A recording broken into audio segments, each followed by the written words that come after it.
Episode 47, the Cruise Dudes Podcast.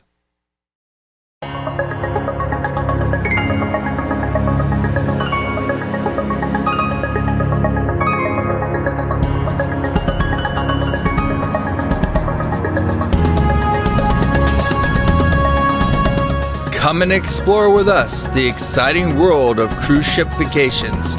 Journey as we set a course to find and share with you the best and finest that cruising has to offer.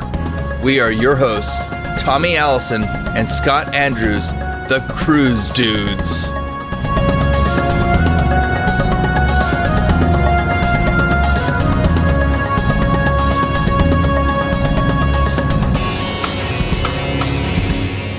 Got your passport and cruise card ready?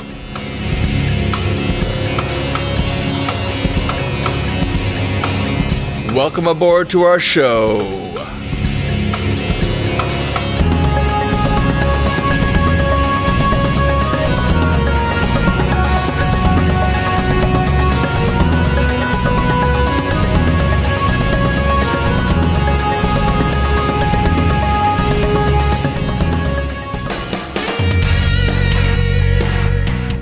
Hello, everyone. Hello there, Scott. Hello, Tom. This is our bonus episode. This is our very bonus episode that we have. We have two bonuses on this. We do. So the first bonus that you're going to hear is our interview with Amanda. Oh my gosh. GetALifeAtSea.com. And it's such a great one. Get a Life. If you want to know how to get rid of your kids, send them to school, get a 4 degrees. If I would have known this, I would have been sailing the whole entire time. I mean, the way she lays it out. You want to go cruising, you want to be a staff. Oh my gosh. If you want to learn what it takes to be a staff member, yes, a crew member, you've got to listen. Has some great information. Right. And so we're going to share that interview. And after that interview, it's going to jump right on into another interview with our friend Don Bukol. Oh, yeah. Of EatSleepCruise.com. Yes, that was a great interview. And he just got back from a cruise on the Adventurer of the Seas, which recently had to be repositioned because of the hurricane. Yes. So you'll hear more about all that. And so, hey, everyone, we hope you enjoy this bonus show. Oh, yeah. And if you have, again, when you listen to these shows, if you have a topic you guys want to do or you want to have us research, email it to us. We'll put you on. I mean, that's all it takes. We'll have you on our show. Yes. We'd love to have you on our show. So let's get on over to our interviews. Oh, great. Here we go. All right, let's do it. Well, the Cruise Dudes Podcast would like to introduce a friend to the show, a new friend, and this is Amanda from GetALifeAtSea.com. This is somebody I met on Periscope. Hello, Amanda. Welcome to the Cruise Dudes. Hello. Thank you for having me. Yes, we're just, Scott and I are so glad that you were able to meet up with us this morning. How's the weather up in Vancouver today? It is getting colder, and definitely the Canadian winter is setting in. So, yeah. Do you see a lot of snow? It's coming. I'm looking forward to getting back to warmer weather for sure pretty soon. So, do you go up and visit like Grouse Mountain and all those wonderful places? Yes, I do. Stanley Park. Yeah, I do. And right now I'm actually in Revelstoke in the interior of BC, and we have actually North America's highest vertical skiable mountain in North America here in the interior. So that's where I'll be this winter. Excellent.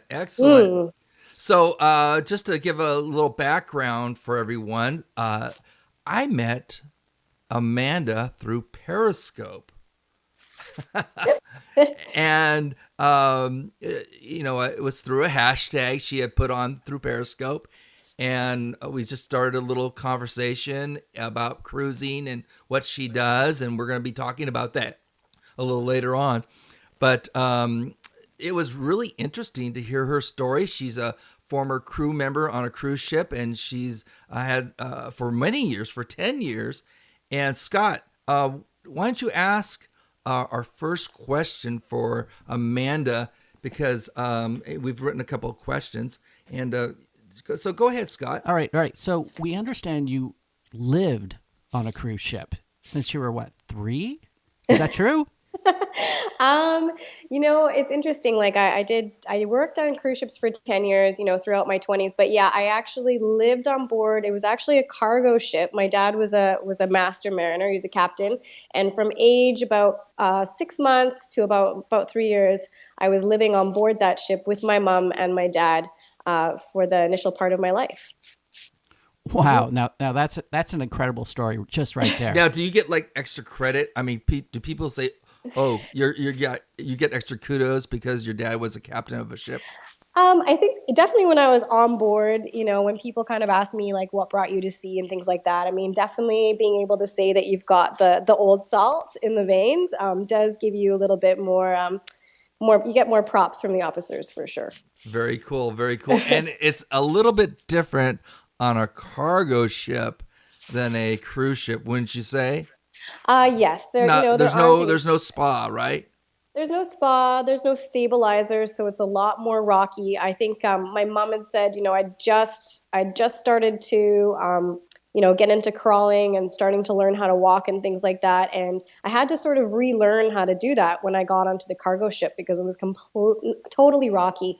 Apparently, she said I got quite frustrated, but when I went back to sea in my 20s, I definitely had the sea legs because I've always had them from a very early age. So, yeah.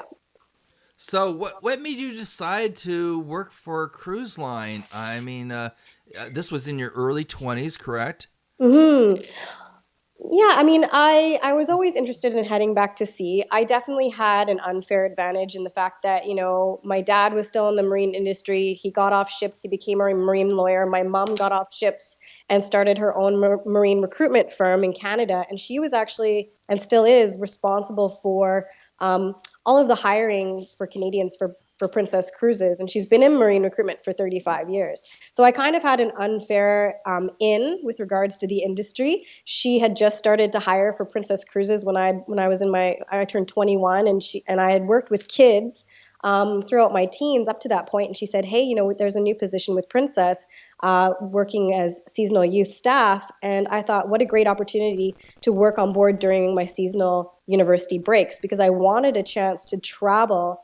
But I also needed to make and save money for my next year of university. So that's how I kind of started getting into working on ships. So you were going to university in Canada at the time, hmm and so what did your friends say when your friends that you were growing up with and going to school with? What did they say when they found out that you were going to go work for a cruise line? I think a lot of people were definitely excited. Some people were like, thinking that it was wow, you're just going to go vacation for a few months, which is honestly, obviously, as you know, not what it is when you're working on board. Yes, you're getting to see some amazing places, but you're working hard and you're playing hard too, for sure. Um, I think people were definitely interested. I think people also really started to see the benefits when I was coming back from these, 2, 3, 4 month stints in my breaks and coming back with quite a bit of saved money as well. Because, a lot of university students, when they're working on their summer breaks, they're making money, but they also have to pay for expenses as well, rent, food, things like that. I didn't have to pay for any of that when I was working on board ships. So not only was I getting to travel, but I had this amazing ability to actually save what I was making as well. Now, when you did that, would you recommend that to, say, a high schooler that's just getting out right now, graduating, saying, "Hey, I want to go travel for a year. I want to take a year off." Would you actually recommend saying, "Hey, go work for a cruise line for a year"? I definitely would. The only thing is that what people need to remember is most cruise lines have a 21 or over minimum age requirement, with the exception of a few positions. Primarily, cruise lines will only hire under 21 for entertainers and sometimes spa concession, very rarely. There are a few cruise lines that hire under 21. Cunard, for example, hires in at 20 sometimes. So if you're coming out of high school and you're thinking about getting on board a cruise ship as a career or to try it out, what I would recommend for high school students just graduating is to make sure that you're thinking about the position that you want to get into and start to build the experience that you need shoreside to apply for that role. So, for example, if you are interested in seasonal youth staff, when you are finished school or even during high school, start to get some experience experience working with day camps, summer camps, YMCA, and start to build your resume so that when you, about 6 months before you turn 21, you're in a good spot to actually start applying. Scott has that YMCA background. Yeah, Awesome. he's Mr. YMCA. He just And did that's it. the cool thing too. Like, I Yeah, mean, he it's has not the just for experience. students. It's Yeah. not just for university students. And that's what a lot of people ask me too, like, is there a maximum age that you can go and try this job? Well, no. I mean, especially for seasonal youth staff, we have a variety of like university students, but then we also have quite a few retired teachers and things that do it during, Christmas break, spring break, the summer. So there's really a wide age range when it comes to that particular position. All right, so if they're really interested in doing it, let's get down to the interview. What do they have to be prepared for? You're talking about, preparing yourself if you want to work with youth. So let's stick with that. If they were wanting to come in to work with youth, what would that interview process be, and how? You've already explained they should be maybe getting into the YMCA, working with kids, doing all of that. What else do they need? Like, should they have some child development units? What would you recommend? Um, Definitely an educational background within that realm can help. Some cruise lines require it, some don't. For example, Royal Caribbean, for many of their positions, actually require a 4-year degree.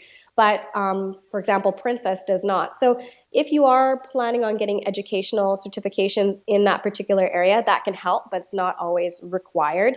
I definitely always recommend additional training like general first aid, maybe some specialized training in an area that you'd like to focus on board, maybe some dance training or some art training, maybe something that you can actually implement with the youth on board. So anything sort of new and exciting that you can bring to the table that the cruise line is going to notice you for and say, wow, that's different. That would be great if she could implement that. Maybe it's youth yoga or youth Zumba or whatever it is.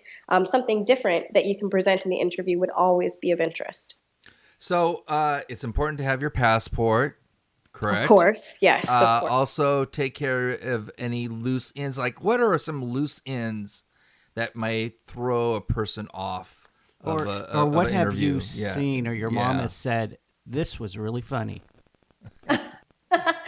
Some loose ends. Okay, You well, let's know, talk about like documentation first, and then we'll talk about other things as well. Like yeah. number one, as you said, you definitely need a passport.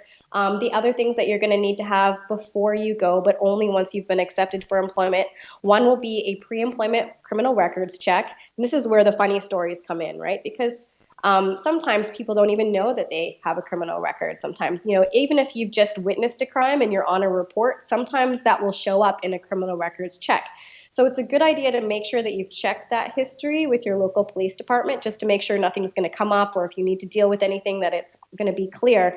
And also, just because you have a criminal record doesn't necessarily mean that a cruise line's not going to take you. If it was for something, maybe something a bit silly when you were a bit younger, maybe you Scott stole was some throwing candy or water something. balloons at people from the second story. Okay, something like that, Yeah, right? Like, and right. maybe it shows up. So if a lot of cruise lines will be open to you, like writing a letter and explaining, yes, I was young and dumb, won't happen again. So just be prepared for that aspect of things.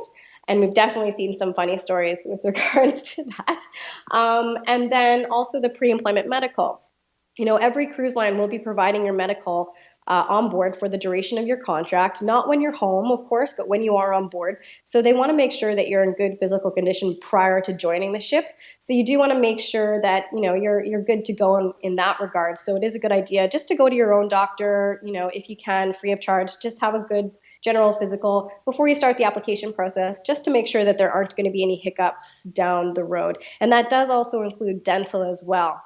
Some cruise lines will actually request that you provide them with certification that you have been seen by a dentist sometime in the last 6 months before joining. And then the last thing is visas. Now, as American or Canadian crew members do not require any specific visas to work on board an American vessel. And most cruise lines are based in the US, so you won't need an additional visa. But some cruise lines will require you to get a visa to enter the country in which you're going to be joining the ship in. So if you're joining in Australia or joining in China, you may be required to get additional visas, which can sort of slow down the process depending on how long that's going to be. And all of those items, of course, for the most part, are going to be at your own expense. So that's another thing people need to realize. It's, some cruise lines are going to provide your flights to and from. Some cruise lines are going to provide your uniforms and all that.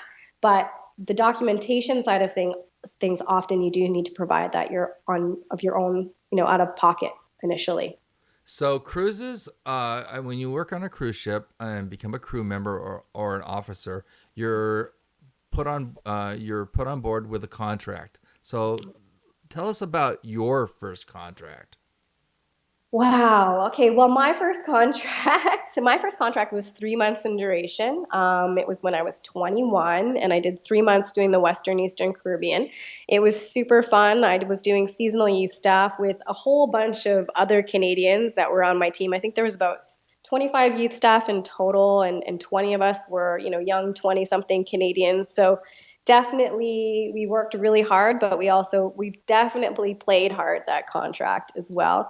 And I learned a lot for sure. It was really interesting. It really, got me. I caught the bug of cruising, and knew I wanted to go back after that. And after that first contract was when I, just knew I was going to come back every Thanksgiving, every Christmas, every spring break, every summer vacation for my 4 months. That's pretty much what I did for the following 4 to 5 years. So it was great in that aspect as well, because I was able to earn, 4 degrees in the 6 years that I was working 4 to 6 months a year on cruise ships. Yeah. Now, with the contracts, there's different set times, right? Is there's like what are those times? Like by 3 months, 4 months, what is it? Right. So most contracts for almost every position on board, for the most part, you're going to be looking at a minimum of a 6-month commitment. And that is for the most part, with the exception of some seasonal positions. And that is primarily seasonal youth staff, or with some lines, seasonal youth security. It's actually only one cruise line that even has that role still, which is P&O Australia. But for the most part, you're looking at a 6-month commitment period. 6 months on, 2 months off, 6 months back on again. And then once you reach a supervisory or management or officer level, then you're looking at the 4-month on, 2-month off contracts.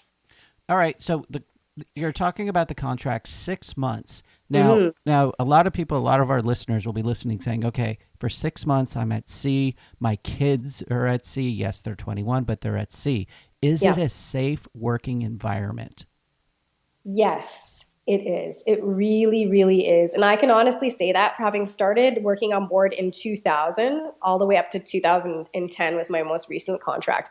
There has been so many changes that have happened, even just within that time, that has really improved the working environment for crew members on board. Not that it was terrible before, but there have been some really succinct things that many, many cruise lines have implemented since 2000 that has really brought up the overall safety and health and just overall crew welfare on board. Most cruise lines now have a crew training officer on board. They have onboard HR. So, crew members in the past, if there was an issue, safety or mental or otherwise, they had to go to their supervisor. Well, not everyone's always comfortable doing that. So now there's actually an onboard HR manager and crew welfare officer, often, that people have the additional ability to go to and talk about any work-related issues, safety issues, health issues, mental issues, whatever it is. There's so many more avenues and support systems in place now for crew members, in addition to really extensive training on everything from sexual harassment to health and safety. It's really, really impressive. And, as you know, my last 5 years of the 10 years I spent as an onboard crew trainer and HR manager. So I really got to be part of that change in implementing those systems. Now, okay, so that's great to hear. Oh, it is, because that's the one thing that, as a parent, and I mean, you have a 2-year-old. I have a 14, he's 15, and I have a 11 going on 21-year-old little girl. Those are things that you really want to know before they're 21, but before you send them out to the great beyond, are they going to be safe? Now, we're talking about contracts. We're talking about how long it is, what you need, all of this information. But what if they want to get a degree at sea? I heard that you actually did that. Mm-hmm. So I did. What would they do? Say they're 21 years old, they're taking that 1 year off of college to go do this, and they figure out, hey, this is for me, but how am I still going to get that degree? What did you do? Well, yeah, I mean, that's a really interesting question. I mean, I didn't just get 1 degree. I actually was able to obtain 4 during the 6-year period while I was working on board 4 to 6 months a year. That's awesome. Okay. Yeah. Wait. Let's repeat that to everybody listening. What And were you got those? paid And too. you got paid to do this, right? Yeah, So exactly. what were the degrees? All 4 degrees. What were they?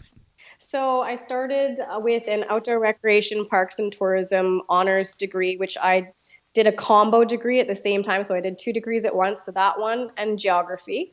And then I did an additional year to up a major in English. So then I got the 3 degrees. And then I did one more year of teachers college to be an official adult educator and youth educator. So those Okay. are the four all together that I did during the 6 years. And I was still working on board about 4 to 6 months a year. Wait, you did this all in 6 years. Yes. You received 4 degrees in 6 years, traveling all over the world while being paid. Yes. And did they charge you for the degrees? Did they charge you for the education classes? Yes, and that's the thing. It's like, that's why I talk a lot about on my periscopes too. It's that's one of the great things about working on cruise ships, not only when you're at university and trying to save money to go to school and just, Yeah. support yourself, but when I actually decided to go full time on ships, when I actually got promoted to onboard fleet trainer, within my first year of working full time on ships, which was I did eight months of 12 months, I paid off over $35,000 in student loans in 1 year. Now, so you did. That's phenomenal. Now, these were like all online courses. No, they were in-house university courses, and I just made sure I was on ships every single break that we had. And here in Canada, we get about 3 to 4 months off for summer, and we get about a month off for all of December, early January. We get about a month and a half off, and then we get about 2 to 3 weeks off for spring break. So I would go out on ships every single break That's for the first amazing.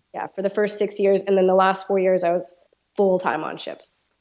All right. Wow. So just on that note alone, if listeners are wanting more information on that, because I know we're not going to be covering that, I'm going to throw your Periscope out and your .com right now, because parents are probably like wondering, oh my God, room, board, pay, what? Yeah. It is getalifeatsea.com. So now we can continue. Let's go on now, because that's making me feel bad. But at least I could send my kids. My kids, one of them, he plays music at like the School of Rock, so I might have to send him to do this thing. Oh, awesome. Yeah. Yeah. Okay. So let's move on. What cruise lines did you work for? Because you're getting your degree.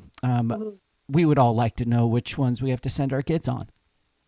Right. Well, I started with Princess. I also worked with Cunard and Royal Caribbean and P&O Australia. Princess was where I started as youth staff and youth security. And then Cunard, I did a little bit of youth staff. And then Royal Caribbean, I was a training and development manager on board with them. And then P&O Australia, I was a trainer and then was promoted up to HR manager. That's great. So four lines altogether. That's great. That's great. So, what was your most memorable cruise passenger interaction?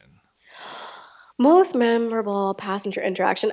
Probably during my first contract, actually. I actually had more than one passenger on numerous occasions because we were doing the Western Eastern Caribbean run. I had more than a few of them come up to me and were very, very worried because we spent about a day off the coast of Cuba. You can see it far, far off in the horizon, but we spent about a day off of it each cruise.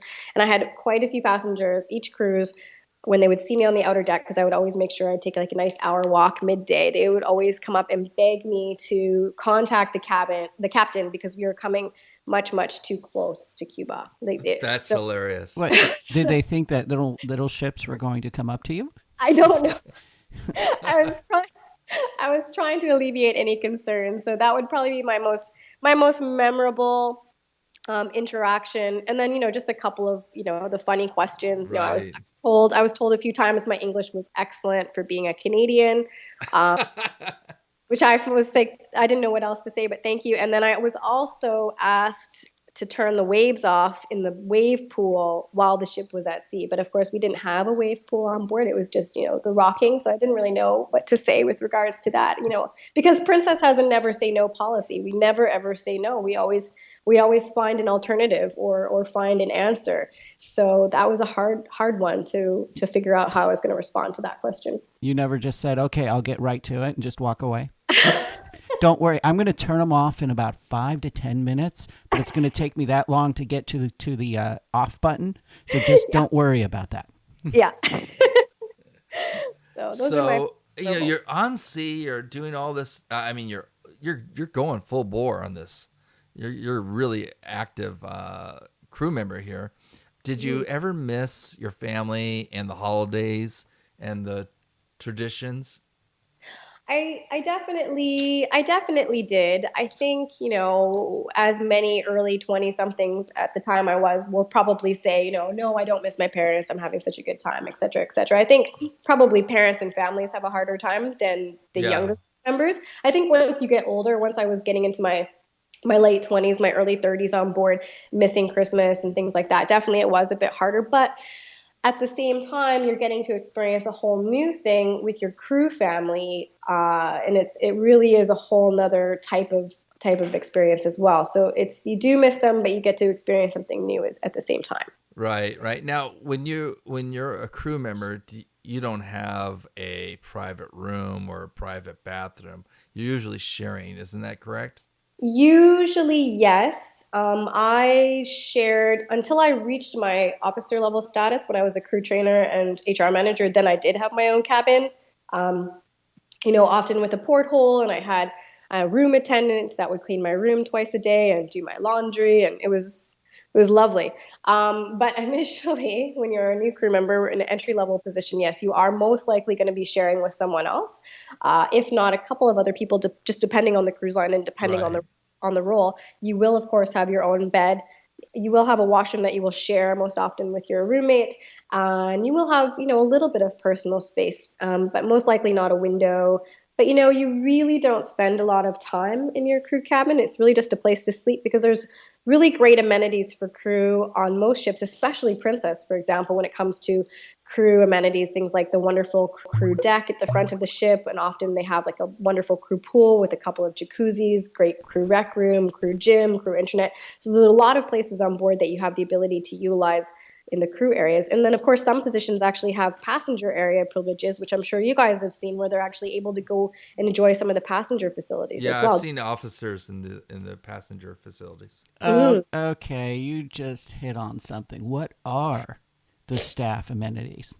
And that's interesting. So what people need to realize is that there's usually three levels of crew on board. There's crew, there's staff, and there's officers. And each hierarchical level will has different privileges and benefits that come with that.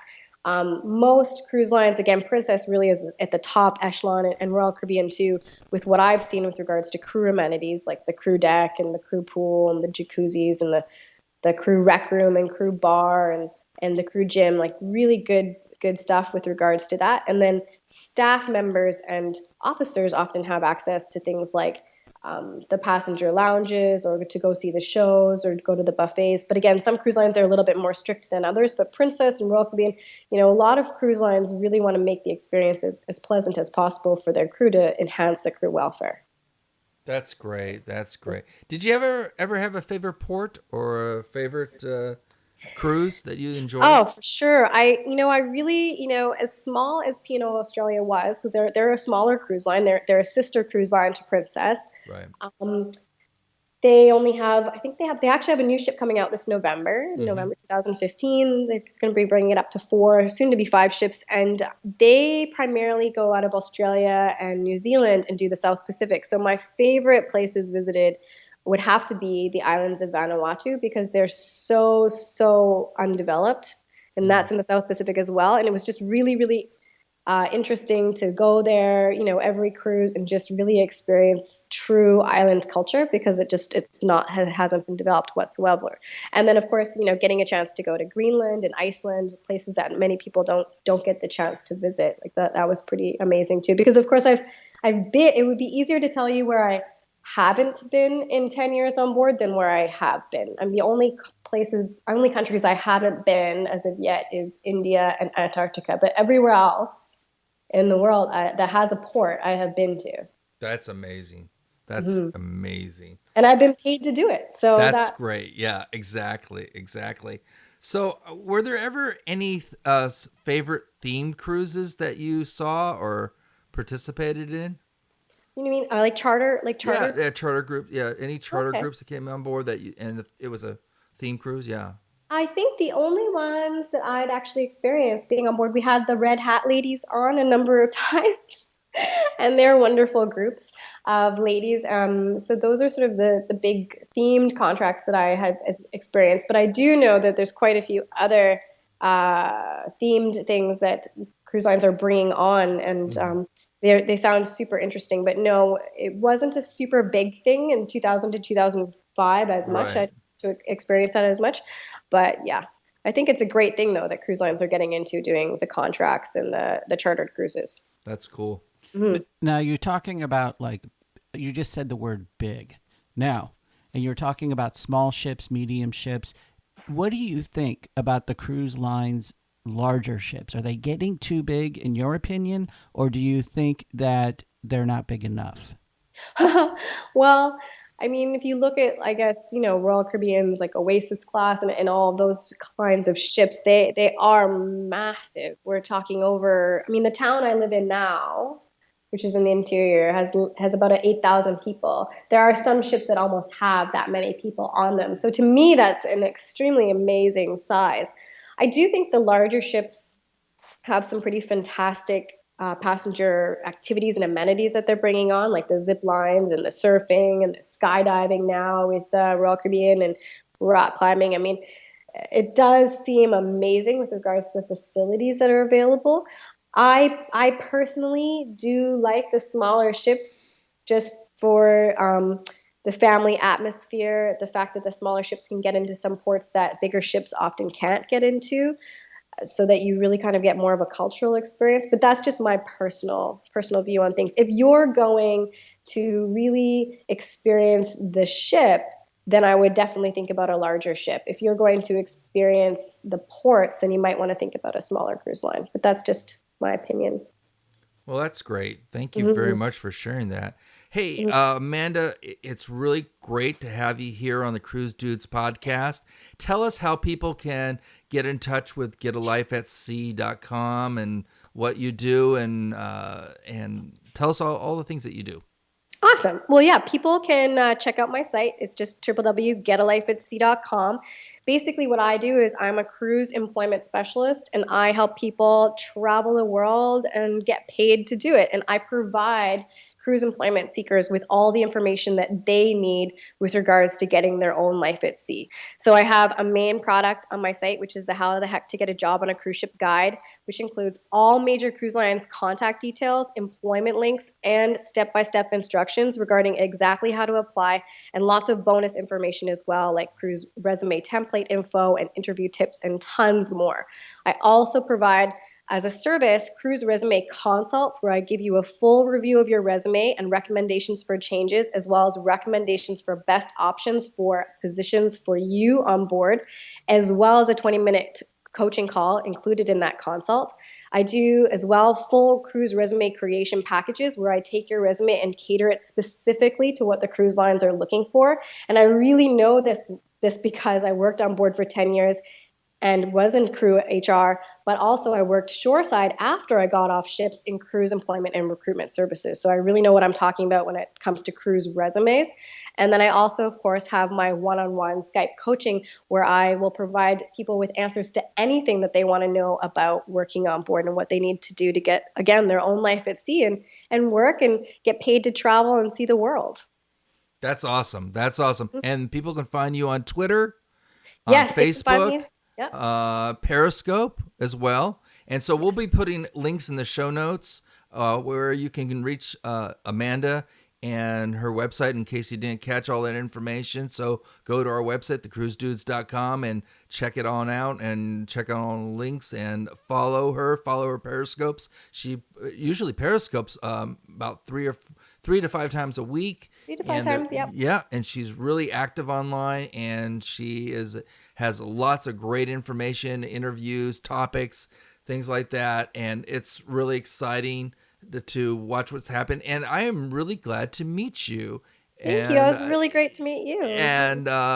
this technology has made the world smaller, And it's really cool that we were able to do this interview, and want to invite you back to the Cruise Juice podcast in the future, and I hope to hear from you.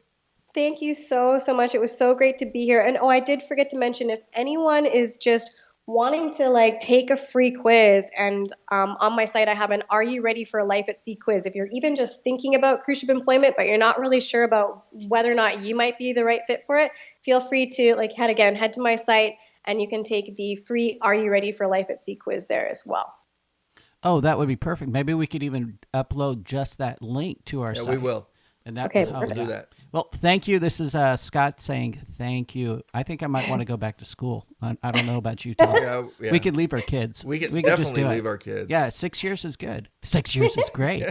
They'll be out. By then, yours will be. Mine will all be gone. Yeah. The locks might be changed, but it will be good. It'll be a good thing. Exactly. Yeah. I think so too. Thank All you, right, Amanda. Amanda. You'll Thanks be so hearing much. from us soon, I guess. All right. Bye-bye. Bye, guys. Bye.